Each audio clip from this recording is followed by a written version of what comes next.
একদিন এই লোকটা অনেক শান্তিতে ঘুমাচ্ছিল, কিন্তু তখনই হঠাৎ করে অ্যালার্ম বেজে ওঠার কারণে সেই লোকটার ব্রেন ঘুম থেকে জেগে যায়। এরপর তার পেটের মধ্যে সিগন্যাল পাঠিয়ে দেয়, যার কারণে তার পেট আজব ভাবে কাঁপতে শুরু করলে সে বুঝতে পারে তার ক্ষুধা লেগেছে। এজন্য সে খাবার খেতে শুরু করে দেয়। এরপর খাবারগুলো হজম হওয়ার পর তার পেট ময়লাগুলোকে টয়লেটের জায়গাতে পাঠিয়ে দেয়, কিন্তু তখনই তার হার্ট বুঝতে পারে সে অনেক অসুস্থ হয়ে পড়েছে।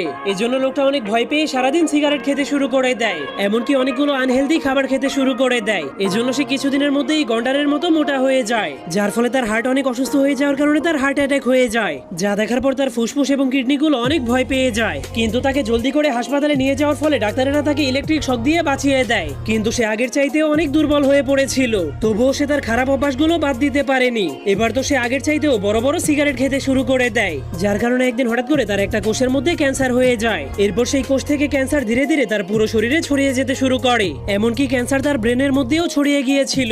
এজন্য তাকে জলদি করে আবারও হাসপাতালে নিয়ে যাওয়া হয়।